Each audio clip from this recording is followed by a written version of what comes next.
Over జాయిడ్, అంటే over జాయిడ్ in Telugu అధికమైన సంతోషమా? ఓవర్ జాయిడ్ సంతోషం. సంతోషం, ఓవర్ జాయిడ్ ఇస్ చాలా సంతోషం. చాలా సంతోషం దేని విషయంలో అంటే, నిన్న I got up at 3 o'clock early morning.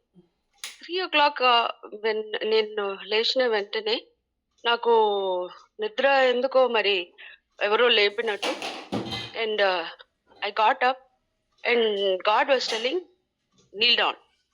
Then I spent time in prayer till close to 1.5 hour. The whole day was very happy. It went very peaceful for me.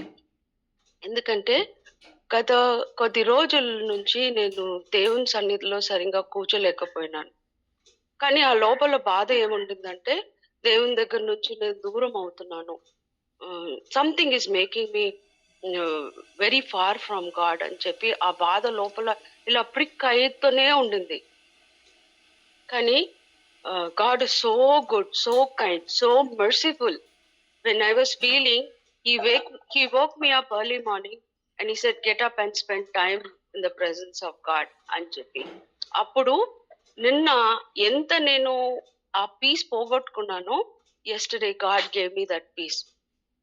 So whole day I was in the hospital with my daddy. Evening నేను వచ్చిన వెంటనే then I did some household work.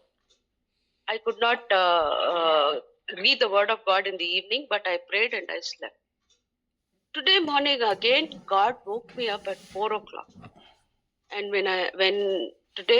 when God spoke to me about spiritual blindness, I was deeply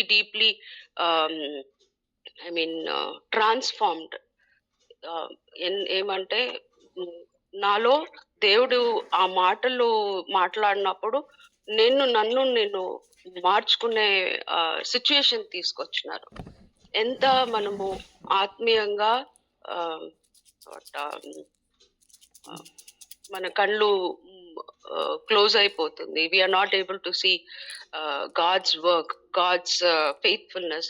ఆ spiritual blindness లో మన విశ్వాసాన్ని మనం కోల్పోతున్నామని దేవుడు మాట్లాడుతూ వచ్చినారు. From Matthew, Mark and Luke. And persecution గురించి దేవుడు మాట్లాడినారు. Nice example was given. ఏమని, ఒక ముస్లిం అతను ఎవరో ఇంటికి వెళ్తే ఒక స్వీపర్ తన బాస్కెట్ పెట్టినప్పుడు ఆ హిందూ వచ్చి ఆ బాస్కెట్ తగిలిందంట, ఆయన ధోతి, ఆ స్వీపర్ బాస్కెట్. అప్పుడు ఆ హిందూ అతను ఆ స్వీపర్ ని కొట్టినారంట, నువ్వు బాస్కెట్ ఈ దారిలో పెడతావా, నా ధోతి ఆ బాస్కెట్ కి తగిలింది, ఎంత అన్టచబుల్ ఇది అని చెప్పి. కానీ ఆ స్వీపర్ దెబ్బ తీసుకొని ఇంకొక చెంప కూడా చూపి, కొట్టండి సార్, నాకేం ప్రాబ్లం లేదు, ఇది నా డ్యూటీ, నేను ఇక్కడ అంతా స్వీప్ చేసేసి ఇక్కడ పెట్టాలి, అది నా డ్యూటీ, నా తప్పేం కాదు అని. ముస్లిం అతను అది వాచ్ చేసేసి ఆయనలో ఒక మార్పు తీసుకొచ్చి ఆయన వెళ్ళి ఆ స్వీపర్ తో మాట్లాడినారంట. ఎందుకు మీ డ్యూటీ కాదు, మీరు ఎందుకు స్ట్రాంగ్ గా మాట్లాడలేదు, అది దేవుని ప్రేమ, I'm the child of God అని ఆయన హీ షో దట్ హ్యూమిలిటీ. ఆ హ్యూమిలిటీ వల్ల that Muslim transformed, and he went to Brother Bakshi and told, I want to be a child of God, I want to be a Christian. Persecution అనేది ఈ days లో చాలా ఉంది. God spoke to me in those lines and from the word of God, from the scripture portion, Revelation. And I was thinking, Lord, you're speaking to me so clearly where I have to transform, where I have to open my eyes, because my eyes were blinded and I was not going to church. నేను 2 వారాలు సంఘానికి కూడా వెళ్ళలేదు, దేవుడు నా ప్రార్థన ఆలకించట్లేదు అని చెప్పి. కానీ today God said, because of my unfaithfulness my eyes were blinded. And I was asking God, truly నేను దేవుని దగ్గర ప్రశ్న ఇచ్చినాను, నా ప్రార్థన ఎందుకు మీరు ఆలకించట్లేదు, నేను ఇంత ప్రార్థన చేస్తున్నాను పిల్లల పట్ల, ఫ్యామిలీ పట్ల, why are you not answering my prayers? Ante God was telling me from Matthew, Mark and Luke that my eyes were spiritually blinded, and because of that blindness I lost my faith towards God. Because of that unfaithfulness I became far from God and far from the work of God. And I said, thank you, Lord, for speaking to me. ఇది మాట్లాడడానికి దేవుడు నన్ను 2 రోజులు వేకువజాముననే లేపినారు. Someone was waking me up. Someone was telling me get up. And నేను నా మనసులో నేను దేవుని దగ్గర నుంచి దూరం అవుతున్నాను అనుకుంటే దేవుడు అంటున్నాడు, no, I'm with you. You are not looking at me, your eyes are blinded, you have lost your faithfulness అనే ఒక దీంట్లో God spoke to me very very clearly. And I thank the Lord the way he's speaking to me. I thank the Lord that His presence is with me. I thank the Lord that He's guiding me and leading me. నేను నా విశ్వాసాన్ని కోల్పోయి నేను దేవుని దగ్గర దూరం వెళ్తున్నాను అనుకుంటే దేవుడు అంటున్నారు, లేదు, నేను నీ దగ్గరే ఉన్నాను అని నన్ను ఎంకరేజ్ చేసి స్ట్రెంగ్తెన్ చేసి ఆయన ఒక వాక్యం ద్వారా నాతో ఇంత స్పష్టంగా మాట్లాడుతున్నారు. And this is one thing. And on 26th డాడీని ఎన్నోసార్లు మేము అనుకున్నాము వీఆర్ లూజింగ్ హిమ్ అని. ఎన్నోసార్లు, ఇది ఫస్ట్ టైం కాదు, చాలా సార్లు డాడీ ఒక సిచ్యుయేషన్ ఎట్లా ఉండేదంటే is almost leaving this world అనే ఒక సిచ్యుయేషన్ వస్తుంది, కానీ విల్ బి రివైవ్డ్. 25th రోజున కూడా నేను డాక్టర్ని పిలిస్తే వాళ్ళు ఏమన్నారంటే, వెంటనే మీరు దిస్ ఇస్ టూ ఎమర్జెన్సీ, మీరు వెంటనే హాస్పిటల్కి తీసుకెళ్ళండి అని. వాళ్ళు ఏమన్నారు, అంబులెన్స్ అరేంజ్ చేయండి. నాకు అంబులెన్స్ అంటే భయం. వాళ్ళు సైరన్ వేసుకుని వస్తారు, ఈ నేబర్స్ అందరూ అడుగుతారు. నేను ఒక రిక్వెస్ట్ ఏం అడిగినానంటే ఆ హాస్పిటల్ అథారిటీస్ ని, మీరు అంబులెన్స్ తీసుకురండి but with no sound. I don't want that. ఆ సైరన్ అంటే నాకు చాలా భయం వేస్తుంది అని అంటే, సరే మేడం మీకు ఎంత నేను డబ్బులు కావాలంటే పే చేస్తాను కానీ సైరన్ వద్దు అని అంటే, సరే వాళ్ళు వచ్చి డాడీని స్ట్రెచర్ లో వేస్తున్నప్పుడే నేను అనుకున్నాను whether he is going to come back or no. But we're prepared for everything. మేము, మమ్మీ ప్రిపేర్డ్, నేను ప్రిపేర్డ్, ఫ్యామిలీ మెంబర్స్ లో అందరు ప్రిపేర్ అయ్యారు. ఎందుకంటే ఆయన చాలా స్ట్రగుల్ అవుతున్నారు ఆయన హెల్త్ వైజ్ లో. సో మమ్మీ అన్నారు, అంబులెన్స్ లో మీరు you don't go in the ambulance. నాకు అక్కడ ఎట్లా ధైర్యం వచ్చిందో తెలియదు. డాడీతో నేను అంబులెన్స్ లో కూర్చొని హాస్పిటల్కి వెళ్ళిన తర్వాత ఎమర్జెన్సీ వార్డ్ లో వాళ్ళు ట్రీట్ చేస్తున్నారు. బట్ మా బ్రదర్ ఏమన్నారు అంటే, చిన్న బ్రదర్ కి కాల్ చేయొద్దు because we don't know daddy may come back అని. ఈయన ఏం సిచ్యువేషన్ ఎంత సీరియస్ గా ఉందంటే చిన్న బ్రదర్ కి కాల్ చేయొద్దు అంటాడు ఏంది అని. But some day God was giving that thoughts, no he's going to come back అని బ్రదర్ కి. The doctors were running here and there. They were putting oxygen on him. He was put in ICU. That day went very horrible for me. And next day we see him so active. నడక ఎట్లాగో ఆయన bed ridden daddy, కానీ మాటల్లో కానీ identification లో కానీ ఇన్ని రోజులు he was not able to recognize people.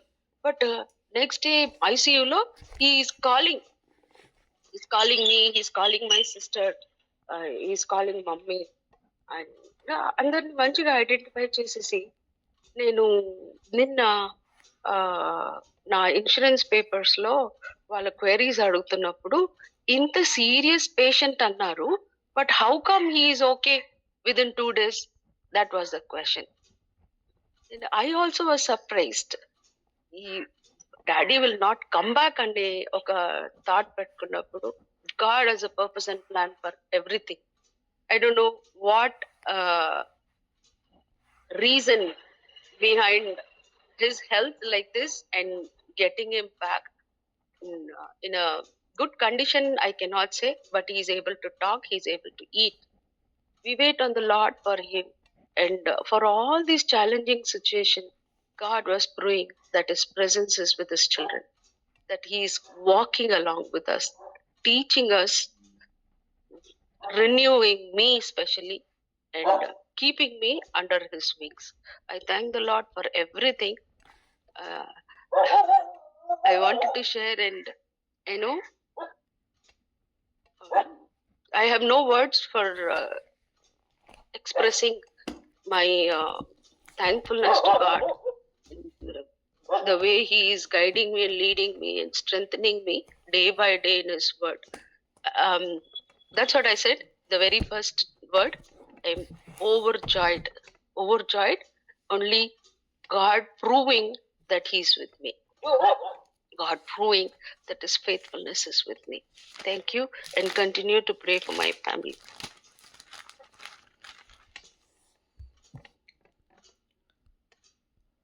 Praise లాడక్క, దేవుని నామానికి మహిమ కలుగును గాక. నిజమే కదండి, నేటి దినాల్లో మనము ప్రభువుకు దగ్గరగా ఉండడం అనడానికి ఒకే ఒక రుజువు ఏంటంటే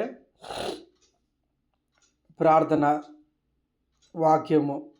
ఈ రెండు కూడా మనము ఖచ్చితంగా కలిగి ఉంటాం.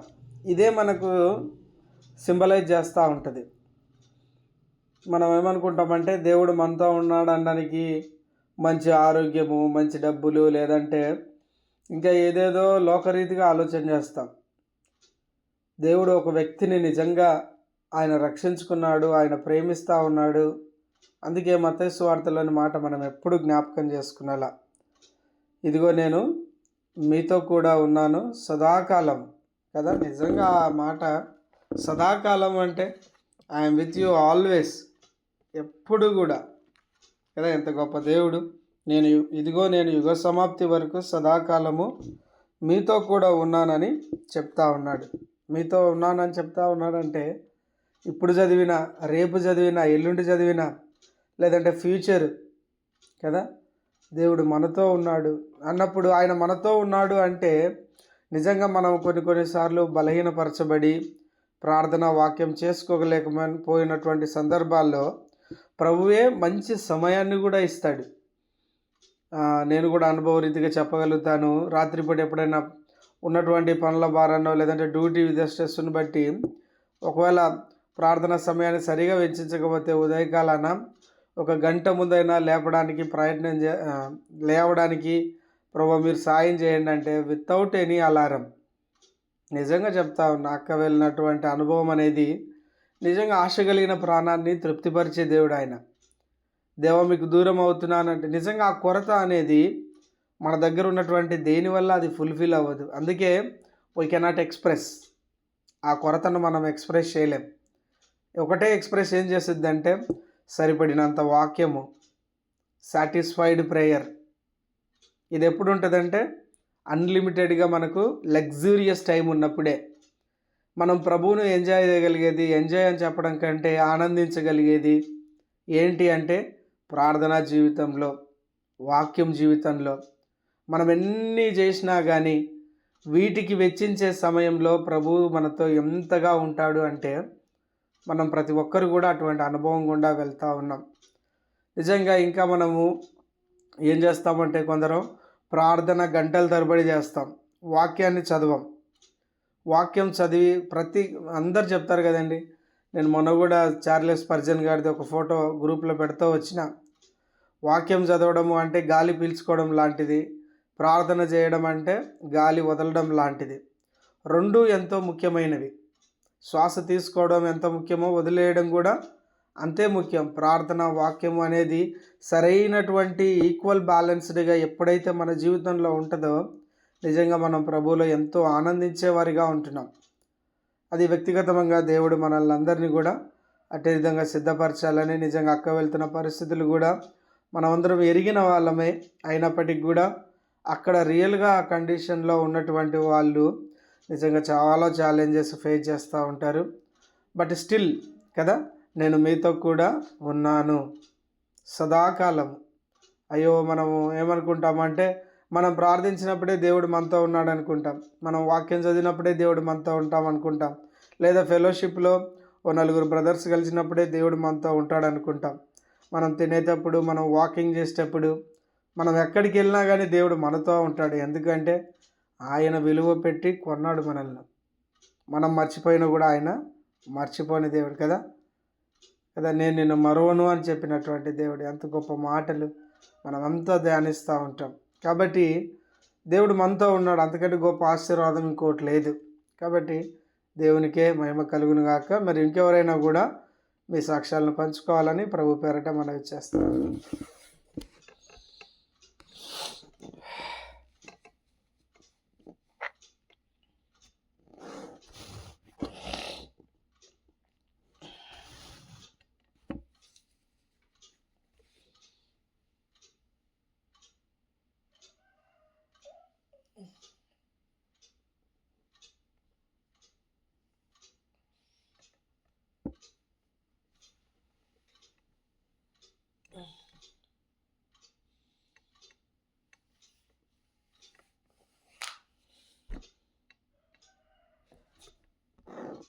దేవుని నామకి స్తోత్రాలు.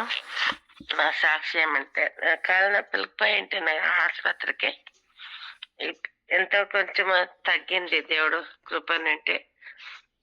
నడుము నొప్పి కొంచెం అర్థం తగ్గింది. ముందర పైనప్పుడు అది కూడా తక్కువ అవుతుందని దేవుని నన్ను అడిగినాను. ఎంత మేలు అయిపోయింది కాళ్ళ నొప్పులు, నడుము నొప్పులు. దేవునికి కోటి స్తోత్రాలు. మన ఊరికి పోయింటే దేవుడా ಯಾವ అపాయం లేకుండా ఎట్లా మమ్మల్ని కాపాడండి అని దేవుడు సురక్షితంగా పిలుచుకపోయి సురక్షితంగా వచ్చినాను. దేవునికి కోటి స్తోత్రాలు. ఈ సిక్ శాస్త్రము ఇది సన్న శాఖ దేవుని మహిమాగలే. దేవుడు ఆమె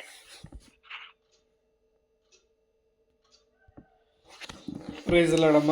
మరి ఆ విషయంలో కూడా దేవుడు మరి స్వస్థపరిచిన విధానం బట్టి దేవునికి మహిమ కలుగును గాక. ఇంకెవరైనా కూడా దయచేసి మీ యొక్క సాక్ష్యాలు, ముఖ్యంగా ఆత్మీయ క్షేమమును బట్టి దేవుడు మనతో ఏ విధంగా మాట్లాడుతూ ఉన్నాడు, ఏ విధంగా సిద్ధపరుస్తూ ఉన్నాడు. నేటి దినాల్లో ఎలా అయిపోయాము అంటే బాగా సమయము మనము ఎలా అంటే మందిరం చుట్టుపక్కల లేదంటే ఈయన మందిరం యొక్క యాక్టివిటీస్లోనే ఉన్నట్టే పూర్తి ఆత్మీయత అన్నట్టు కూడా కొందరు అనుకుంటూ ఉంటారు. నిజంగా దేవుడు మనల్ని ఎక్కడ పెట్టినప్పటికి కూడా అది మనము మిషనరీ స్టడీ చేసేవాళ్ళు లేదంటే మిషనరీలు చెప్తూ ఉంటారు కదా, వాళ్ళకు లేదు ఇది. నార్త్ ఇండియాలో ఉన్నటువంటి వాళ్ళకు మనలాగా మందిరానికి వెళ్ళడానికి లేదంటే ఈయన ఆ నలుగురు క్రైస్తవ బిడ్డలతో కలిసి ఆత్మీయమైన మాటలు మాట్లాడడానికి, ఈ నెట్వర్క్ ద్వారా కూడా కలుసుకోవడానికి కొంత కొరత ఉంది వాళ్ళకు. కానీ వాళ్ళు ఏ పరిస్థితిలో ఉన్నా కానీ అక్కడ దేవుడు వాళ్ళతో ఉంటాడని, వాళ్ళు చేస్తుంది దేవుని పని అని, నిజంగా మంచి సైనికుడు అనే మాట కూడా తిమోతి పత్రికలో జ్ఞాపకం చేస్తూ వస్తారు. నిజంగా మనం దేవుని పిల్లలమైతే మరి మంచి సైనికుడి వల్లే ఉండాలి. మన యొక్క ఆత్మీయమైనటువంటి అభివృద్ధి ఏ విధంగా ఉంటుందంటే భౌతికపరమైనటువంటి ఆశీర్వాదాల నుంచి ఆత్మీయమైనటువంటి మేలుల వైపుగా మన విశ్వాస ప్రయాణం అనేది సాగుతూ వస్తుంది. అప్పుడేంటంటే మనం ఎక్కడున్నా కానీ దేవుని బిడ్డలమే, మనం ఎక్కడ ఉన్నా కానీ దేవుని కొరకు పనిచేసేటటువంటి వారమే. కాబట్టి కొందరు ఏమనిపోతుంటారంటే కొన్ని సమయాల్లో మందిరానికి పోకపోయినా లేదంటే ఇటువంటి సందర్భాల్లో కూడా మనకు కొంచెం కొరత అయితే ఉండొచ్చేమో, కానీ వ్యక్తిగతంగా సమయాన్ని వెచ్చించలేకపోవడాన్ని బట్టి కానీ ప్రభు మనల్ని ఆ సందర్భాల్లో అనుమతిస్తూ ఉన్నాడు అంటే he gave some opportunity to learn more, ఇంకా దేవుని ఎక్కువ అర్థం చేసుకోవాలని. అందుకే నిన్న శ్రీధర్ అన్న కూడా మాట్లాడుతూ వచ్చాడు, ఒంటరిగా ఉన్నప్పుడు దేవుడు నేర్పించేది మామూలుగా ఉండదండి. అది పౌలు గారి అనుభవంలో కానీ చాలామంది యేసుక్రీస్తు ప్రభు వారు కానీ సమయం గడిపే విషయంలో కానీ మనం ఒంటరిగా ప్రభువుతో వెచ్చించే సమయం ఎక్కడికి వెళ్ళకపోయినా ప్రభువు మాట్లాడతాడు. ప్రభువుని అడగాలే కానీ ప్రతి క్షణం మాట్లాడుతూ ఉంటాడు ఆయన. దాన్ని మనం గుర్తించినప్పుడు మన విధానాలు, మన ఆలోచనలు, మనకు తెలియకుండానే మనలో ప్రభు కార్యాలు కూడా అరే ఇలా జరిగింది ఏంది ఇంత గొప్పగా అన్న ఫీలింగ్ కూడా దేవుడు మన జీవితాల్లో అనుమతిస్తూ ఉంటాడు. అప్పుడప్పుడు నిజంగా నేను కూడా ఈ మధ్యకాలంలో చాలా ఫీల్ అవుతూ వస్తూ ఉన్నా, ప్రార్థనకు సమయం తగ్గిపోతూ ఉంది, ఇదేంటి సహవాసంలో కూడా తక్కువగానే ఉంటా ఉన్నాము అని అనుకున్నప్పుడు ఇది నా వ్యక్తిగతమైన అనుభవం. నిజంగా మనం ఎక్కడున్నా నిన్న చిన్న సాక్ష్యంలో భాగమే చెప్తా ఉన్నాను. నేను ఆఫీస్లో జనరలైజ్డ్ వస్తూ ఉన్నాను. మాట్లాడుతూ వస్తూ మధ్యలో చిన్న పని మీద మన మధు బ్రదర్కి కాల్ చేసి ఒక 10-15 నిమిషాలు మాట్లాడి పెట్టేసిన తర్వాత అక్కడ ఆఫీస్లో నా చుట్టుపక్కల ఉన్న వాళ్ళు ఏమంటున్నారంటే, ఇంకా నేను అది ఫోన్ మాట్లాడిన తర్వాత కొంచెం సైలెంట్గానే ఉంటే, మామూలుగా ఈరోజు రేపు మినిస్ట్రీ గురించి మాట్లాడి తర్వాత పెట్టేసిన. అక్కడ అన్యులైనటువంటి ఒక సహోదరుడు, బ్రదర్ మీరు మాట్లాడుతూ ఉంటే నిజంగా మాకు తెలియకుండానే ఎనర్జీ లెవెల్స్ వస్తూ ఉన్నాయి అని ఒక మాట అంటూ వచ్చాడు. అందులో నాలో ఏ గొప్పతనం లేదు, మీరు అనుకుంటున్నారు నేనేదో బాగా మాట్లాడుతూ ఉన్నాడు. దాని తర్వాత కొంత సాటర్డే ఈవినింగ్ కదా, రెగ్యులర్గా జాబ్ చేసే వాళ్ళందరూ కూడా ఈవినింగ్ టైము కొంచెం తాగడం అని తినడం అని వీటికి వెళ్తూ ఉంటారు కదా. అలాగా అడుగుతూ వచ్చాడు, మీరు కూడా వస్తారా అన్న అని అంటే, ఈ పక్కన ఈ నా మాటలు విన్న సహోదరుడు, ఆయన రాడు, ఆయన ఇందాక మాట్లాడేటప్పుడు ఆయన మాటల్లో ఒక మాట విన్నాను నేను, ఆయన అస్సలు రాడు అటువంటి వాటికి అని తను చెప్తా వచ్చాడు. అంటే నేను ఏదో గొప్పతనం కోసం చెప్పడం లేదు, కానీ జస్ట్ నేను ఆయనతో ఏమీ చెప్పలేదు, ఏమీ మాట్లాడలేదు కూడా. కేవలం మధు బ్రదర్తో ఒక 10 నిమిషాలు ఫోన్ మాట్లాడాను.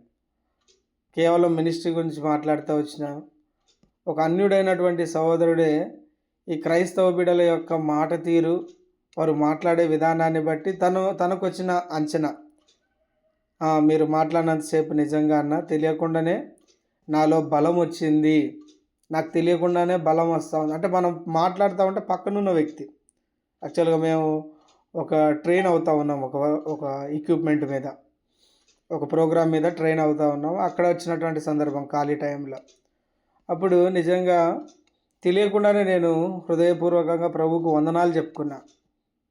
ఏంది ప్రభువా, ఇంత గొప్పగా మీరు మాతో ఉంటారు, మా మాటల్లో కూడా ఇంతగా ప్రభావితం చేస్తారా అని నిజంగా ప్రభువుకు, నిజంగా ప్రభు అది మీ చిత్తమే అయితే నిజంగా తను ఆకర్షించబడిన విధానంలో మీ సువార్త వినగలగాలి, తను మిమ్మల్ని ఎరగాలి ఆయన అని మళ్ళీ నేను హృదయంలో ప్రార్థన చేసుకుంటూ వచ్చిన. అలాంటి అవకాశం నేను వచ్చిందంటే ఖచ్చితంగా తనకి సువార్త చెప్పడానికి కూడా సాయం చేయండి ప్రభువా అని కదా. నిజంగా ఎంత గొప్పగా దేవుడు అవకాశాలు ఇస్తాడు ఇవి. ఒక చిన్న మాట ద్వారా కూడా, ఒకటే మాట అన్న చివరిలో అన్న ప్రైజ్లాడన్నా అన్న మధు అన్నతో, స్టార్టింగ్లోనో ఎండింగ్లోనో. మిగతా కాన్వర్జేషన్ అంతా జనరలైజ్డే. సో ఆ మాటను బట్టి తనకు వచ్చిన అంచనా ఇది. నిజంగా మనం కూడా, మన చుట్టుపక్కల మనల్ని ఎవ్వరు గమనించలేరు అనుకున్నప్పటికి కూడా మనము మన యొక్క డిసిప్లైన్, మనము ప్రభు బిడ్డలము, మనము క్రీస్తును కలిగి ఉన్నటువంటి వారము అనేది ఎప్పుడైతే మన హృదయంలో ఆ సెన్స్తో మనము ట్రావెల్ చేస్తూ ఉంటామో, మనం మాట్లాడే జనరల్ కాన్వర్జేషన్లోంచి కూడా దేవుడు చుట్టుపక్కల వారితో మాట్లాడతాడు. వారు తిరిగి స్పందించడానికి కూడా ఆయన వారిలో కార్యం జరిగిస్తాడు. నిజంగా చెప్తా ఉన్నాను, అసలు ఉన్నటువంటి మా టీం అంతట్లో కూడా ఆడ అందరికీ తెలియకుండానే నేను పరిచయం అయిపోయినా. ఎంతగా పరిచయం అయిపోయినానంటే ఒక 5-10 సంవత్సరాల ముందున్న ఎంప్లాయీ లాగా పరిచయం అయిపోయినా ఉన్నటువంటి టీంలో. అంటే ఉన్నటువంటి ఫెలోషిప్ కంటే, ఫ్యామిలీ కంటే కూడా ఆఫీస్లోనే ఎక్కువ టైం ఉండాల్సి వచ్చిన పరిస్థితి. అప్పుడు మనకు తెలియకుండానే అదొక ఫ్యామిలీ లాగా ఎస్టాబ్లిష్ అవ్వడం, అక్కడ క్రైస్తవేతరులు ఉంటే వాళ్లకు మనలో ఉన్నటువంటి క్రీస్తు సువాసన వారికి పరిమళించే విధంగా, వారు దాన్ని ఆస్వాదించగలిగే విధంగా మన మాటలు, మన క్రియలు, మన పనులు ఉన్నప్పుడు వారు తెలియకుండానే ప్రభువు పట్ల ఆకర్షించబడతారు. నిజంగా అటువంటి విధానంలో మనము, అందుకే ప్రభువారు కదా ఈ మాట నేను ఈరోజు జ్ఞాపకం చేస్తూ వచ్చాను, నేను మీతో సదాకాలం కూడా ఉంటాను అని. కాబట్టి ప్రతి ఒక్కరం కూడా వ్యక్తిగతంగా ప్రభువు మందిరంలో ఉన్నప్పుడు, ప్రభు బిడ్డలతో ఉన్నప్పుడు, లేదంటే ప్రభువును ఎరిగిన ఆ వాతావరణంలో ఉన్నప్పుడే కాదు, కానీ మనం ఎక్కడా ఉన్నా కానీ క్రీస్తును ధరించుకున్న వారమై, రోమా పత్రిక 13వ అధ్యాయంలో ఉంటుంది ఆ మాట. నిజంగా ఎవరికైనా గుర్తుంటే ఆ మాట చదవండి. చాలా చక్కటి వచనం. రోమీలకు రాసిన పత్రిక 13వ అధ్యాయంలో ఉంటుంది. చాలా విషయాలు పౌలు గారు చెప్తూ వచ్చి 14వ వచనంలో మెట్టుకు ప్రభువైన యేసుక్రీస్తును ధరించుకొనిన వారై, ఆ మాట నిజంగా గుండె లోతుల్లో గుచ్చుకుంటుందండి. ఊరికే ధరించుకోలేం. ఒక నచ్చిన డ్రెస్ వేసుకోవాలంటే ఎంత హుషారుగా వేసుకుంటామో, మనల్ని ప్రేమించిన దేవుణ్ణి ధరించుకోవడానికి కూడా ప్రతి క్షణం ఆయన్ను ధరించుకున్నప్పుడు వచ్చే ఆనందము, నిజంగా ఆయనను జ్ఞాపకం చేసుకుంటూ ముందుకు వెళ్తూ ఉన్నప్పుడు నిజంగా మన జీవితాల్లో చాలా గొప్ప కార్యాలు చూడగలుగుతాం. ప్రతి విషయంలో ఆయన కార్యం చేయడం ఆరంభిస్తాడు. అందుకే యోహాను సువార్త 14:12లో ఉంటుంది కదా, నా యందు విశ్వాసం ఉంచినటువంటి వ్యక్తి ఎంతకంటే గొప్ప కార్యాలు చేస్తాడని. We're not easy people. మనం చాలా సులువైన వ్యక్తులం కాదండి. ఆ దేవాది దేవుని యొక్క బిడ్డలము, ఆ యొక్క మహిమోన్నతమైనటువంటి శక్తి సామర్థ్యాలు కలిగినటువంటి ఆ దేవుని యొక్క పిల్లలము అంటే మన జీవితం చాలా విలువైంది. సమయాన్ని వృధాపరచకూడదు. వీలైనంత మట్టుకు ఆయన్ను ధరించుకున్న వారమై కదా, ఎంతవరకు వీలైతే అంత ఆయన్ను ధరించుకున్న వారమై శరీరేచ్ఛలను నెరవేర్చుకుంటకు శరీర విషయమై ఆలోచన చేసుకొనకుడి. ఇప్పుడు ఏం చేద్దాము, ఇంకా ఏమి విషయాలు ఉన్నాయి అంటే మన కుటుంబానికి సంబంధించి వాటికి వెచ్చించే సమయం కంటే క్రీస్తును ధరించుకొని కదా. ఈ వారంలో కూడా మన రాజాజీ బ్రదర్ వాక్యం చెప్తూ వచ్చాడు. క్రీస్తు యొక్క ఏంటంటే కొలస్సీ పత్రికలోని మాట, ఆయన యొక్క ఆ మాట బాగుంటుందండి. హృదయంలో ఏలుచుండనీయుడి అని ఆ మాట ఉంటుంది కొలస్సీ పత్రికలో. నిజంగా ఇవన్నీ మనం వాక్యాలు విని క్రీస్తు అనుగ్రహించు సమాధానము మన హృదయంలో ఏలుచుండనీయుడి. రియల్గా చెప్తా ఉన్నాను. మనం ఏదో గొప్ప సాక్ష్యాలు చెప్పుకోని అవసరం లేదు, గొప్పగా ఇన్ని చెప్పుకోని అవసరం లేదు. ఎస్ లార్డ్, మీరు నాతో ఉన్నారు. ఈ కంఫర్ట్ చాలండి జీవితానికి. ఈ కంఫర్ట్ ఎంతగా క్రీస్తు అనుగ్రహించే సమాధానము మామూలుగా కాదు. ఏదో జరిగిపోవాలని, ఏదో అద్భుత కార్యం జరగాలని, ఏదో సిక్కు నుంచి రిలీఫ్ అవ్వాలని. నిన్న నేను నిజంగా మన రాజాజీ బ్రదర్ వాళ్ళ ఫ్రెండ్ సీనన్నతో కూడా మాట్లాడుతూ వచ్చిన. వాళ్ళ పిల్లలు కూడా రేపు ఆల్ నైట్ ప్రేయర్లో టెస్టిమనీ చెప్తా వస్తారు అని సిద్ధపడమని చెప్తూ వచ్చాను. ప్రభు వారందరికీ కూడా సమయం ఇచ్చి నిజంగా అందరినీ పురికొల్పబడాలి. ఆయన మాట్లాడుతూ ఉన్నప్పుడు ఒక సాధారణ వ్యక్తిలాగా అయిపోయాడు. ఆయన సిక్కున్న పర్సన్లో లేడు శ్రీను బ్రదర్. నిజంగా ప్రైజ్ లార్డ్, దేవునికే మహిమ కలుగును గాక. నిజంగా అండి, ఎన్ని వింటా ఉన్నాం మనము, ఎంత ప్రభావితం చేస్తూ ఉన్నాం లోకాన్ని అనేది కూడా మనము ఖచ్చితంగా జ్ఞాపకం చేసుకోవాలి. అయ్యో అది జరగలేదు, ఇది జరగలేదు, ఇది కాదు. క్రీస్తును ధరించుకున్నామా లేదా? క్రీస్తును ధరించుకున్నప్పుడు క్రీస్తు దేని కొరకు ఆయన పరిగెత్తలేదు. ఆయన ఉన్న చోటనే సమరేశ్వరి దగ్గరికి వచ్చాడు. 38 సంవత్సరాల నుంచి ఆ బెతస్తా కోనేటి దగ్గర పడిన వ్యక్తి దగ్గరికి నిజంగా మనం వెళ్తామా? మనం రోజు అడుక్కునే వ్యక్తి మన సందులో ఉన్నాడంటే సంవత్సరాల తరబడి ఆ వ్యక్తిని చూస్తాం, కానీ ఆ వ్యక్తితో ఒక 5 నిమిషాలు మాట్లాడడానికి నిజంగా మన మాటల్లో కూడా ఇంత శక్తి ఉందా అనేది మనం గమనించుకోగలుగుతాం. ఎందుకంటే దేవుడు మనలో ఉన్నాడు. అది మనం ఎప్పటికీ మర్చిపోకుండా మన జీవితాల్లో, మన యొక్క రోజువారీ జీవితంలో కూడా క్రీస్తును ధరించుకున్నటువంటి వారంగా మనం ఉండగలిగితే మనం ఉన్న ప్లేస్లోనే మనం రియల్ మిషనరీ అండి. మన ప్రకాష్ గంటేల గారు ఒక చిన్న యూట్యూబ్ షార్ట్స్లో చెప్తా ఉన్నాడు, దేవుని సేవ అంటే పూర్తికాల పరిచర్య కాదు. నిన్ను ఏ పని కొరకు పిలిచాడో, అది ఫోన్ కాన్వర్జేషన్ కావచ్చు, ఇలా ఏదైనా దేవుడు నీకు ఏ పని కొరకు పిలిచాడో ఆ పని చేయడమే నిజమైన సేవ. దాని కొరకు మనం సమర్పణ చేసుకొని ఎక్కడికో మందిరం స్థాపించి చేయడం కాదు. ఆ మాట నిజంగా మనం ఎంత మటుకు అది మనలో జరుగుతూ ఉందంటే నిజంగా ప్రైజ్ గాడ్, దేవుని చిత్తంలో ఉన్న పనే చేస్తూ ఉన్నాం. అదే దేవుని సేవ. దాని కొరకు నెంబర్ ఆఫ్ పీపుల్ అవసరం లేదు, నెంబర్ ఆఫ్ క్రౌడ్ అవసరం లేదు. ఇవన్నీ కూడా మనం జ్ఞాపకం చేసుకుంటూ నిజంగా క్రీస్తును ధరించుకొని జీవించేటటువంటి వారంగా అట్టి కృప దేవుడు మనకందరికీ దయచేయునుగాక. మరి మిగతా వాళ్ళు కూడా ఏదైనా సాక్ష్యాలు ఉన్నట్లయితే దయచేసి పంచుకోండి. లేనట్లయితే మనము ప్రార్థన చేసుకొని ముగించుకోవడానికి ప్రయత్నం చేద్దాం. Praise brother. ఇప్పుడు యుగంధర్ బ్రదర్ చెప్పిన మాటలు నేను స్ట్రగుల్ అయ్యే నిన్నటి నుంచి ఓ దాంట్లో స్ట్రగుల్ అవుతా ఉన్నాను. అంటే వేరే విషయం కాదు, దానికి నాకు సొల్యూషన్ అనేది దొరికిందనమాట. ఏంటంటే నేను నాకు ఇది ఎక్కువ అంటే నాకు వాక్యము, ప్రార్థన, మందిరము ఎక్కువ అటాచ్ ఉంటుంది అనమాట.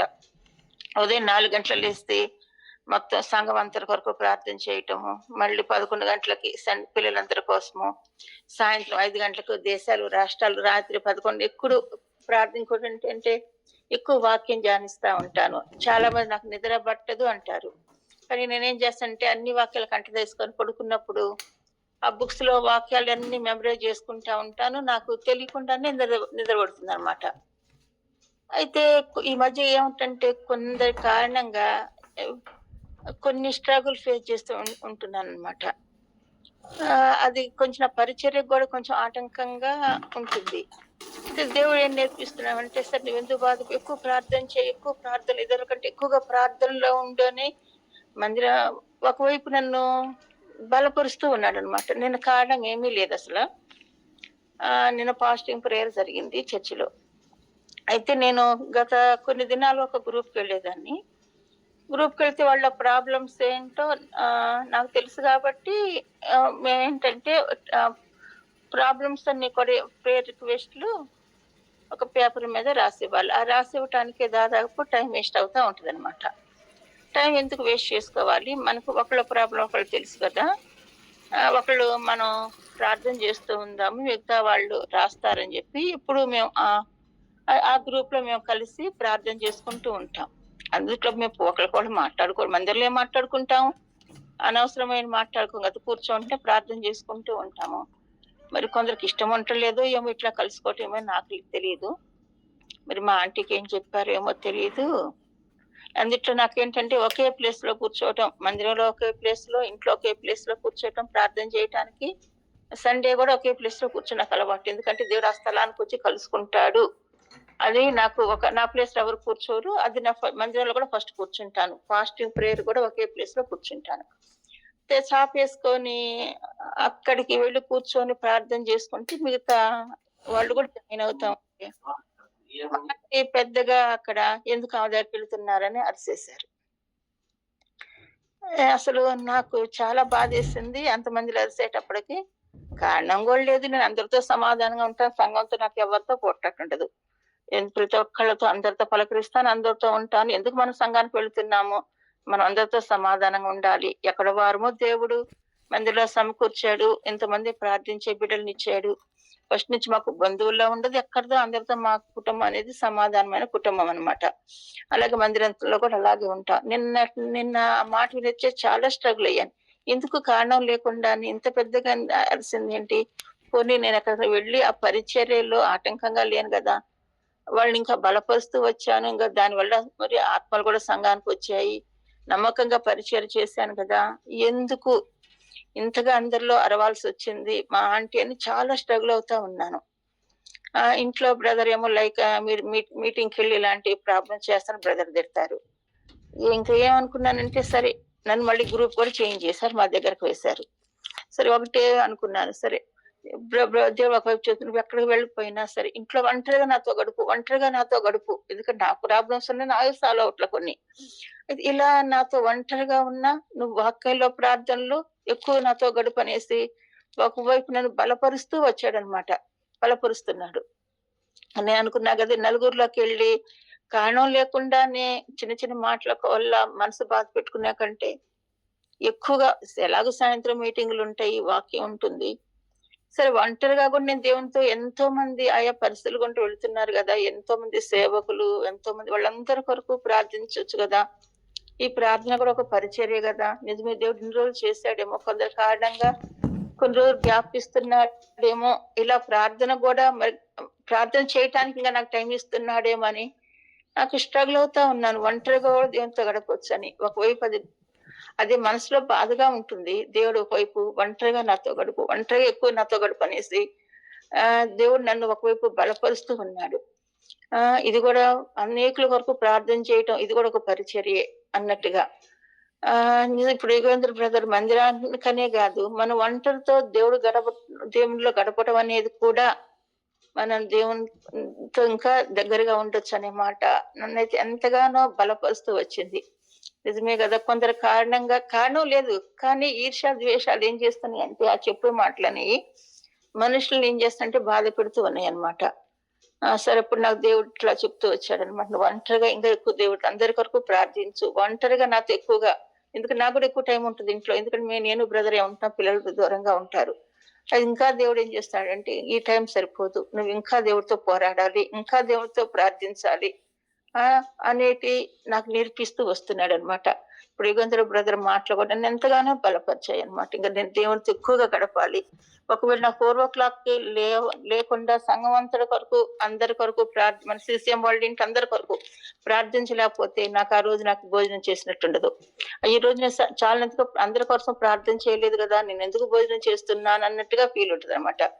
మా ఇంట్లో కూడా బ్రదర్ నేను పని చేయకపోతే వాళ్ళు నేను ఎందుకు అన్నం తినాలంటారు అనమాట. ఎందుకంటే పని చేస్తేనే అన్నం తినాలంటారు, అలాగే నాకు ప్రార్థన చేస్తేనే అన్నం తినాలనిపిస్తుంది అనమాట. అలా భోజనం చేయాలి, నేను చాలా ప్రార్థన చేయలేదు, అందరి కొరకు ప్రార్థన చేయలేదు. ఎందుకంటే బయట పరిస్థితులు ఎన్నో భయంకరంగా ఉంటున్నాయి. మన ప్రియులు ఎంతో ఎక్కడెక్కడో పరిచయలో ఉంటున్నారు, పనుల్లో ఉంటున్నారు, స్కూల్కి వెళ్తున్నారు, వాళ్ళందరూ క్షేమంగా ఇంటికి రావాలని నాకు అదే ఉంటుంది అనమాట. నాకు అయితే దేవుడు ఇంకా ఏంటంటే కొన్ని పరిస్థితులు నా జీవితంలో అనుమతిస్తూ కారణం లేకుండానే నేను వ్యక్తిగతంగా ఇంకా దేవుళ్ళలో గడపాలని ఇంకా నేను అనుకుంటున్నా కదా, నిజమే CCM వాళ్ళు కూడా నా కుటుంబం కొరకు ప్రార్థించడానికి దేవుడు అనుగ్రహించాడు. ఒకవైపు మనుషులు ఈర్ష్య ద్వేషాలతో చేస్తూ ఉన్నప్పటికీ కూడా దేవుడు ఇంకా వేరే వాళ్ళు కూడా నా కుటుంబం కొరకు ప్రార్థించడానికి అనుమతి ఇచ్చాడు అనే ధైర్యం నాకు కలిగింది అనమాట. నిన్నటి నుంచి ఎంతగానో హృదయంలో ఉంటున్నారు. రాత్రి స్పెషల్ మీటింగ్ అని జయత్ర గారు ఇచ్చారు అక్కడ న్యూ జెరూసలేంలో. ఒకవైపు బయటకు ఉంటున్నా కానీ నిన్నటి నుంచి మరీ స్ట్రగుల్ అవుతా వస్తున్నాను ఈ విషయంలో. ఎందుకు కారణం లేకుండానే మేము చేసుకునేది ప్రార్థనే కదా, ఎందుకు ఎంతగా అరవాల్సి వచ్చింది అని. అయితే దేవుడు ఈరోజు యుగంధర మాట్లాడకుండా ఎంతగానో బలపరుస్తూ వచ్చాయి. మరి నాకు కుటుంబం కోసం కూడా ప్రార్థన చేయండి, ఇంకా నేను దేవుళ్ళు ఎదిగేటట్టు అనేకులకు ప్రార్థన చేసేటట్టు నన్ను కూడా అనుదినం మీ ప్రార్థనలో జ్ఞాపకం చేసుకోవాలని కోరుతున్నాను. Praise the Lord. Praise the Lord మా. దేవునికి మహిమ కలుగునాక.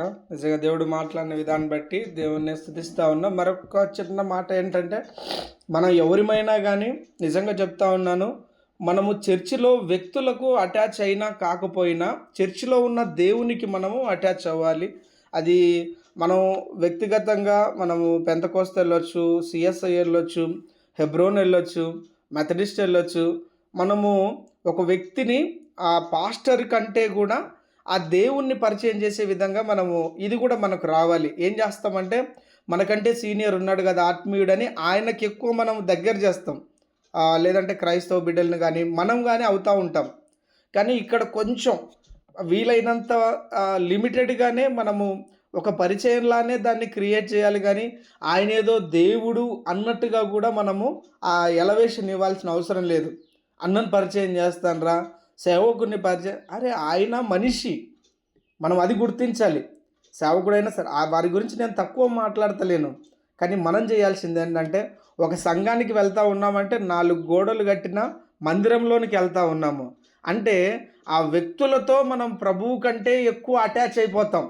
అది కూడా కొంత పొరపాటే మనం ఆత్మీయ జీవితంలో. దయచేసి ఇది కూడా చూసుకుంటూ, మనకంటే జూనియర్స్ కూడా ఎవరైనా కొత్తగా రక్షించబడిన వాళ్ళను మనమే ఎంకరేజ్ చేసి ఆ వ్యక్తిని ప్రభువుకి అటాచ్ చేయాలి. వేరే సీనియర్కి అటాచ్ చేసినా చేయకపోయినా మనము ఎంతసేపు ఆ వ్యక్తిని బలపరచగలము అనుకుంటే ఆ వ్యక్తిని ప్రభువుతో సమయం గడుపు, ప్రభువుతో వాక్యంలో స్థిరపడు అనేది చెప్పడం ద్వారా ఆ వ్యక్తి ఏం చేస్తాడంటే, ఇప్పుడు మన ఫెలోషిప్ వాళ్ళు లేదంటే హెబ్రోన్ కానీ, మన అంటే ఏదో సపరేట్ అని కాదు, మనం వెళ్తున్న ఫెలోషిప్లో వాళ్ళు ఇక్కడ నుంచి వేరే ఊరికి వెళ్ళిపోయినారనుకో, అక్కడ వెళ్ళి అదే ఫెలోషిప్ కోసం చూస్తుంటారు. అరే, మన అండర్స్టాండింగ్ ఆఫ్ మెచ్యూరిటీ రావాలండి స్పిరిచువాలిటీలో. ఏ మందిరానికైనా వెళ్ళినా కానీ మనం వెళ్ళినటువంటి దేవుడు ఒక్కడే. అక్కడ ఈ సంఘం ఉంటేనే అనేది కూడా కొందరు ఏం చేస్తారంటే, నాకు సమాధానం లేదు అని. ఇది నువ్వు పెట్టుకున్న గోడలు, నువ్వు వేసుకున్న మెట్లివి, నువ్వు పెట్టుకున్న వ్యక్తులు వీళ్ళు, అంతేగాని ఇదంతా ఆ, మనం చాలా నేర్చుకోవాలండి. ఇవన్నీ కూడా ఏమైపోతాయి అంటే ఒక దినాన నాశనం అంటే అయిపోతుంది కాలం వీటన్నిటికి కూడా. కానీ నిత్యము మనము ప్రభువును పూజించే వారిగా ఉన్నామంటే మనలో ఆ అరమరికలు ఉండవు. ఇంకా మనం దేనికి ఆ వ్యక్తి లేకపోయినా ఆ సంఘం లేకపోయినా అక్కడున్న దేవుణ్ణి మనం ఆరాధిస్తూ ఉన్నాం. కాబట్టి ఆ మనుషులు మనకు అవసరం లేదు.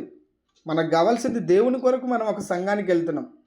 కాబట్టి ఈ అండర్స్టాండింగ్లో కూడా మనము ఆత్మీయంగా ఇంకా మనం కట్టుకున్న ఈ కాంపౌండ్ వాల్స్లోనే మనం ఉండాలని ఎప్పుడు చూడకూడదు. అవుట్ ఆఫ్ ద వాల్స్ మనము బ్రాడ్గా పరలోక రాజ్యంలో అక్కడ మనం అందరం ఒక్కటే విధంగా ఉంటాం కనుక ఇక్కడ కూడా మన యొక్క అండర్స్టాండింగు అన్నలతోనో అక్కలతోనో మాట్లాడే సహవాసమే కాదు, కానీ అంతకంటే ఎక్కువైన దేవునితోనే మనం సహవాసం కలిగి ఉండాలని ప్రభు పేరట మనవి చేస్తూ ఉన్నాను. ఇంకెవరైనా దయచేసి మీ యొక్క సాక్ష్యాలు ఉన్నట్లయితే దయచేసి పంచుకోండి. నేను ఒక చిన్న సాక్ష్యం చెప్తాను బ్రదర్. రీసెంట్గా మా చర్చెస్లో ఒక బ్రాంచ్ చర్చ్లో జరిగిందనమాట. అది కొంచెం సెన్సిటివ్ మ్యాటర్, కాకపోతే దేవుడు గొప్ప అద్భుతం చేశాడు అనమాట. ఒక ఫ్యామిలీ ఉన్నారు, రీసెంట్గా ఒక ఫ్యామిలీ వస్తున్నారు. వాళ్ళ హస్బెండ్ ఏమో అమ్మాయి అంటే వైఫ్ అండ్ హస్బెండ్ ఏమో దుబాయ్లోనే అక్కడ వర్క్ చేస్తున్నాడు. సో వాళ్ళిద్దరు బాగానే ఉంటారు. కొంతకాలం నుంచి తనకి వైఫ్ మీద చాలా అనుమానం మొదలైందనమాట. సో అతను ప్రేమగానే చూస్తూ ఉంటాడు, కానీ ఎందుకో మరి ఏ కారణం చేతో తన మీద కొంచెం అనుమానం మొదలైంది. అమ్మాయి కూడా చాలా ప్రేమగా ఉంటుంది తన భర్తతో, పిల్లలు కూడా ఉన్నారు. సో రీసెంట్గా ఏం జరిగిందంటే చెప్పబెట్టకుండా అనుమానంతో ఎవరికి చెప్పకుండా తను ఇండియా వచ్చేసాడు, వైజాగ్ వచ్చి వాళ్ళ సిస్టర్ వాళ్ళ ఇంట్లో ఉంటూ తన మీద ఒక రెక్కి అనమాట. అంటే తన మూమెంట్స్ అన్నిటిని, వైఫ్ మూమెంట్స్ అన్నిటిని అబ్జర్వ్ చేస్తూ మరి ఎలా ఫోన్ ట్రాప్ చేసాడో అన్ని ట్రాప్ చేసి కాల్స్ మెసేజ్ అన్ని తను బ్యాకప్ తీసి చాలా పెద్ద ఇష్యూ చేశాడు అనమాట. వేరే వాళ్ళతో మాట్లాడుతుంది అది ఇది అని. నిజంగా కొన్ని జరిగాయి. కానీ ఆ మెసేజ్ అన్ని చూసినప్పుడు వేరే వాళ్ళు ప్రొవోక్ చేసినట్టు, వేరే వాళ్ళు అమ్మాయిని ఇబ్బంది పెట్టినట్టు ఉంది. కానీ ఈ అమ్మాయి తన రెస్పాన్స్లో ఎక్కడ కూడా నెగిటివ్ లేదు. పెద్దలందరూ కూర్చున్నారు, మాట్లాడారు, అన్నీ జరిగాయి అనమాట. చాలా పెద్ద ఇష్యూ అయిపోయింది అది. సో తన ఏంటంటే ఇంకా వెక్స్ అయిపోయినట్టున్నాడు. వెక్స్ అయిపోయి ఎలాగైనా అంటే ఇప్పుడు ప్రాబ్లంకి సొల్యూషన్ కాదు తనకు కావాల్సింది, ఏదో ఒక రకంగా అమ్మాయిని పాయింట్అవుట్ చేయాలి, నలుగురిలోకి లాగాలి. అటు చర్చ్లో కానీ లేకపోతే వాళ్ళ ఫ్యామిలీస్లో కానీ అమ్మాయిని కార్నర్ చేయాలన్న ఒకే ఒక ఉద్దేశం పెట్టుకున్నాడు అనమాట. దానివల్ల బయటుండి చాలా నడిపిస్తున్నాడు తను. మిగతా వాళ్ళందరినీ తన మీద, వైఫ్ మీద ఎగ్నెస్ట్గా నడిపిస్తూ, తన గురించి ప్రతి దగ్గర చెడు చెప్తూ సడన్ గా తను అవుట్ ఆఫ్ కంట్రోల్ అయిపోయాడు. తను భర్త కాబట్టి తను కొన్ని విషయాలు తట్టుకోలేకపోయి ఉండొచ్చు.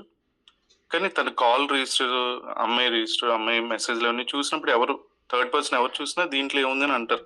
అమ్మాయి మాట్లాడింది, కొంతమందితో మాట్లాడింది, కానీ ఆ మాటల్లో, ఆ కాల్ రికార్డింగ్స్ లో కానీ, ఆ మెసేజ్ లో కానీ ఎటువంటి వల్గారిటీ కానీ తన వైపు నుంచి తప్పు కానీ ఏం కనబడదు.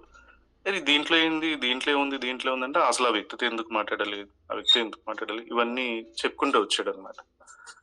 సో తను ఆ అబ్బాయికి ఒక అన్న ఉన్నారు, ఆయన పాస్టర్. సో తన వరకు వెళ్ళింది ఈ విషయం అంతా.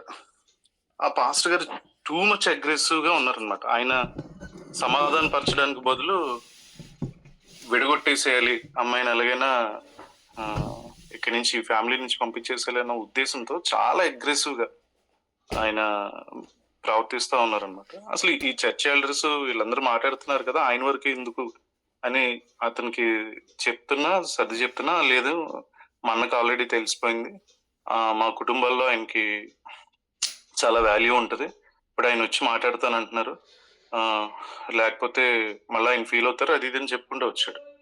మరి వాళ్ళకున్న రిలేషన్స్ ని, ఆయన నాట్ ఓన్లీ పాస్టర్, ఆయన అన్న కూడా కాబట్టి మనం ఇంకేం మాట్లాడలేం.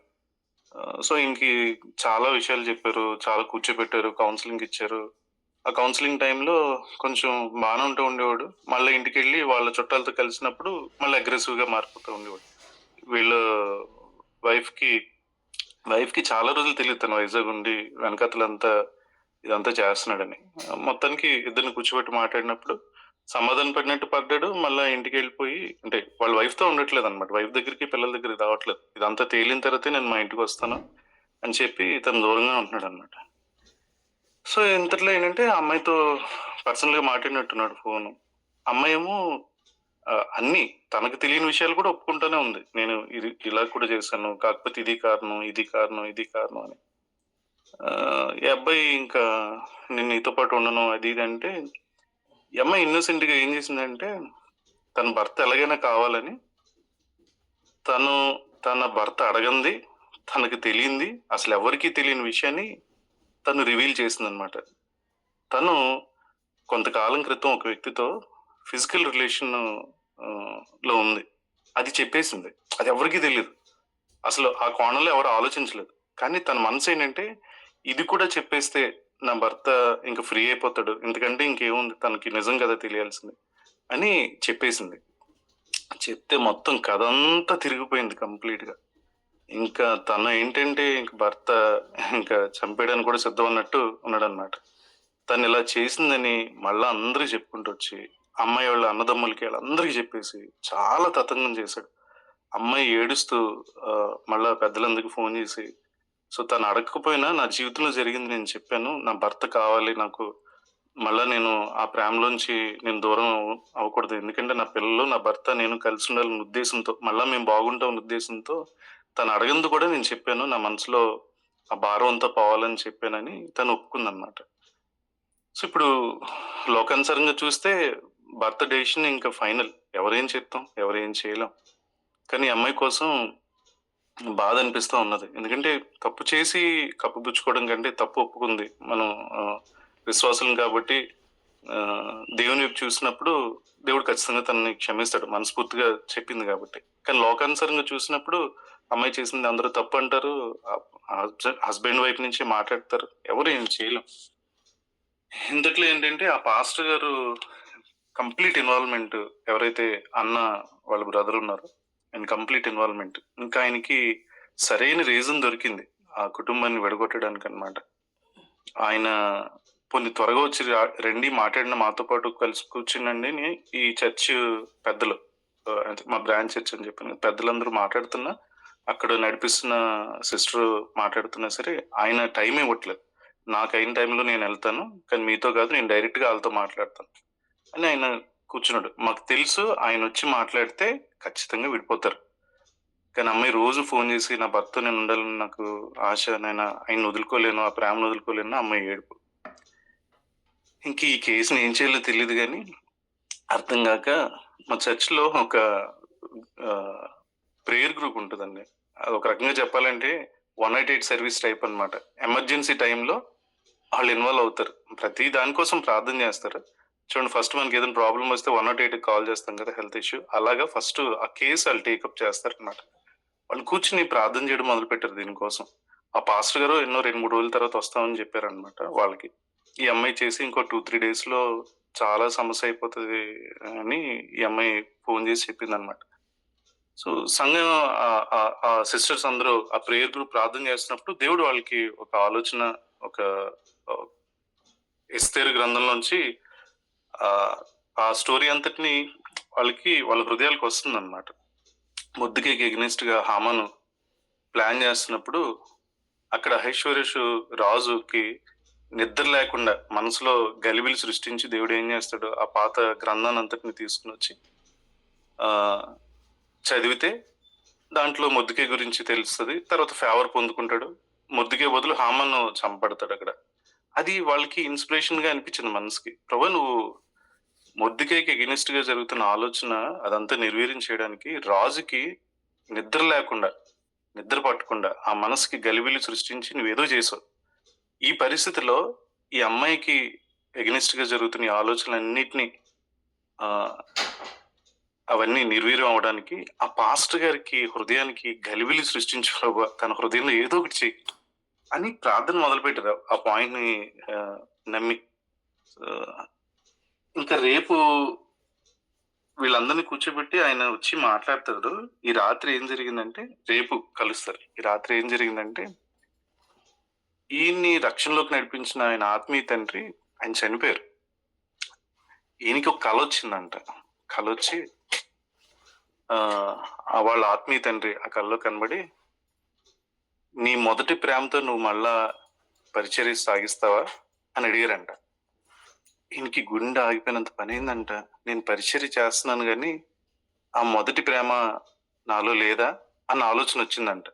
అంటే ఈ ఈ ఈ విషయం గురించి ఆయనకి ఇది వేరే కేసు. ఇది దీన్ని దృష్టిలో పెట్టుకుని ఆయన ఆలోచించలేదు. ఆయన చెప్పిన మాట, మొదటి ప్రేమతో నువ్వు పరిచర్య చేస్తావా, ఆ పరిచర్య ఎలా కొనసాగించు మొదటి ప్రేమతో అన్నదానికి ఈయన లేచి ఆలోచిస్తున్నాడంట. అయ్యో, ఇంతకాలం పరిచర్య చేస్తున్నాను, ప్రేమని నేను మిస్ అయిపోయినా అని. తర్వాత వాళ్ళ ఆత్మీయ తల్లి మాట్లాడుతున్నట్టు అనిపించిందంట. దేవుని రాజ్యం అంటే ప్రేమ, నీతి, సమాధానం అని.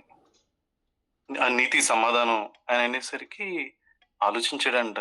నీతి సమాధానం, దేవుని పరిచర్య అంటే, దేవుని రాజ్యం అంటే నీతి సమాధానం. అది ప్రేమతో కూడింది. ప్రేమ లేని పరిచర్య, ప్రేమ లేని దేవుని రాజ్యం ఎక్కడుంటదని ఆయనకు ఆయనే మాట్లాడుకుంటూ, ఆయనకు ఆయన ఆలోచించుకుంటూ, నా మాటల్లో కానీ నా పరిచర్యలో కానీ ప్రేమ లేదు ప్రభువా, నేను ప్రేమించే వ్యక్తిగా లేనని ఆయన అక్కడ ఉదయాన్నే అర్ధరాత్రి మరి ఇప్పుడు లేచి మోకరించి పశ్చాత్తాపడి, నా పరిచర్య అంతా దేవా నీ ప్రేమ చేత నిన్ను నేను చేయడానికి నా హృదయంలో నీ ప్రేమతో నింపని అది ఇదని కన్ఫ్యూజ్ చేసి మార్నింగ్ కి కంప్లీట్ గా డిఫరెంట్ పర్సన్ అయిపోయాడు. ఆయన పర్సన్ అయిపోయి అమ్మాయి వాళ్ళ హస్బెండ్ కి ఫోన్ చేసి తనని సమాధానపరిచి వాళ్ళిద్దరూ ఈ అమ్మాయి దగ్గరికి వచ్చారు. ఈ అమ్మాయి దగ్గరికి వస్తే వీళ్ళు మరి వాళ్ళ అన్నయ్యలకి ఫోన్ చేశారు కదా, వాళ్ళ అన్నయ్యలు ఫోన్ చేస్తే వాళ్ళ అన్నయ్యలు వచ్చారంట.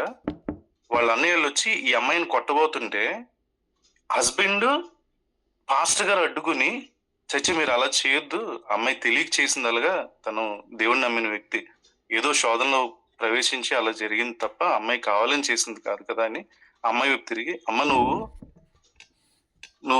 లోకానుసారంగా లేకపోతే మనుషులకి ఎగనెస్ట్ గా చేసిన తప్పు కాదమ్మా, నువ్వు రక్షింపబడిన వ్యక్తిగా నువ్వు దేవునికి ఎగనెస్ట్ గా చేసిన తప్పు కాబట్టి మేం కాదు నేను క్షమించాల్సింది, దేవునికి క్షమాపణ అడుగు, దేవుడు నేను క్షమిస్తాడు, మీరు బాగా ఉండండి అని ఆయన చెప్పేసి వెళ్ళిపోయాడంట.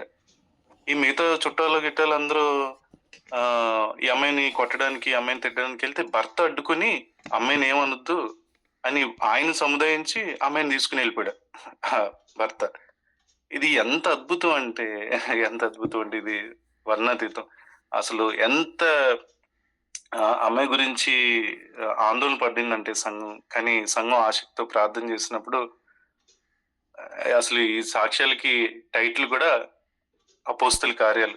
అపోస్తల కాలంలో చేసిన ఆ కార్యాలు దేవుడు ఇప్పుడు కూడా చేయగలుగుతాడు ప్రార్థనని ఆసరా చేసుకుని. ఆ ప్రార్థన చేసిన ఆ టీం అంతా ఎటువంటి చదువులేని వాళ్ళండి, చదువులేని వాళ్ళు, అస్సలు చదువులే, అందరూ కూలి పనులకి వెళ్ళేవాళ్ళు అనమాట. దాంట్లో వాళ్ళు డెడికేటెడ్ గా ఉండి ఒక టైం అనుకుని అక్క వదిన అనుకుంటారు కదా, వదిన మనం కలిసి ప్రార్థన చేద్దాం వదిన అని ఆ కూలి పనులు అయిపోయిన తర్వాత వస్తారు కొంతమంది, కూర్చుని ప్రార్థన చేస్తారు. దేవుడు ఆ ప్రార్థనని ఆలకించి నిజంగానే ఐశ్వర్యకి నిద్ర లేకుండా గలిబిలు ఎలా సృష్టించాడో సేమ్ ఈ పాస్టర్ గారికి ఆ హృదయంలో కలకలం సృష్టించి తనని ముందు తన హృదయాన్ని సమాధానపరిచి తన హృదయాన్ని మార్చి ఈ అమ్మాయికి ఎగ్నెస్ట్ గా ఉన్న ప్రతి పరిస్థితిని తన నోటి నుంచి, ఎందుకంటే ఆ పర్సన్ చెప్తేనే మొత్తం మారుతుంది కాబట్టి ఆ పర్సన్ నోట్లోంచే ఇదంతా రావడానికి మొట్టమొదటి తన హృదయాన్ని మార్చాడు, పరిస్థితిని మార్చాడు. ఇప్పుడు వాళ్ళిద్దరూ బాగున్నారు కాబట్టి వాళ్ళిద్దరూ ఇంకా ఏ డిఫరెన్సెస్ లేకుండా ఉండడానికి, వాళ్ళ ద్వారా దేవుని నామం మహింపరచబడడానికి వాళ్ళ పేర్లు నేను చెప్పలేను, పరిస్థితులు నేను చెప్పలేను కాన్ఫిడెన్షియల్ కాబట్టి వాళ్ళ కోసం ప్రార్థన చేయండి. దేవుడు చేసిన ఈ అద్భుతం మహా అద్భుతం అన్నమాట ఇది. దాన్ని బట్టి దేవుడికి వేలాది వందనాలు, స్తోత్రాలు, ఆయనకి మహిమ కలుగును గాక. Thank you brother. Very true, brother. My special thanks to you and the Lord. Sorry, I'm taking this time. Rajaji brother మాట్లాడుతున్నారు అంటేనే my ears will be ready to hear. I thank the Lord for the way He is using you, brother. Every word and every exemplary life that you are living, I don't know, but examples that you get to us really strengthens us and encourages us. God bless you, brother. Glory to God, sister. Thank you. Praise Lord అన్న. నిజంగా పంచుకున్న సాక్ష్యం గురించి మనం ఏం మాట్లాడగలమండి, మన దగ్గర మాటలు లేవు ప్రభువుని ఆరాధించడం తప్ప కదా. ఎంత అద్భుత కార్యం. నిజంగా ఇలాంటి పరిస్థితుల్లో ఏ మనిషి కూడా మరి సాధారణంగా శరీర రీతిగానే ప్రవర్తించేవారిగా ఉంటారు. కానీ నిజంగా దేవుడు ఎక్కడి వ్యక్తులు మార్చబడితే అది సమాధానపరచబడితే పరిస్థితులు నిజంగా అక్కడే ఆయన కార్యం చేసుకుంటూ నిజంగా మనం ఈ విషయంలో చాలా ఏరియాస్ మనము నేర్చుకోవాల్సిన అంశం ఉంది. కాబట్టి మరలా వీలైనప్పుడు ఈ సాక్ష్యాలు వింటూ ఇందులో నుంచి ప్రభు అనేక రీతిగా అన్ని కోణాల నుంచి కూడా మాట్లాడగలడు అనేది కూడా మనం చూసుకుంటూ ఈ యొక్క సాక్ష్యాన్ని బట్టి దేవుని నామానికే మహిమ కలుగును గాక. ఇంకెవరైనా మీ సాక్ష్యాలు ఉంటే క్లుప్తంగా పంచుకోవడానికి సిద్ధపడండి. లేనట్లయితే మనం ప్రార్థన చేసుకుంటాం.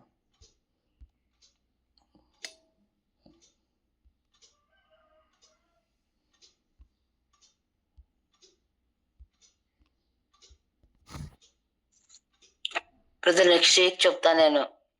ఎస్ అమ్మా, ఇప్పుడేమైంది లేట్ అవుతుందా? ఓకే ఫైన్ మా. ఎలక్ట్ ఏమైంది కదా అందరికి అందరికి. ఎస్, ఒకవేళ క్విక్గా 2-3 నిమిషాల్లో మీరు చెప్పగలిగిన అనుకుంటే చెప్పొచ్చు మా. ఎస్, ఈ సమయంలో మరి మన మధ్యన ఉన్నటువంటి కన్నయ్య బ్రదరు చెప్పబడిన సాక్ష్యాలన్నిటి కొరకు ప్రార్థన చేస్తారు.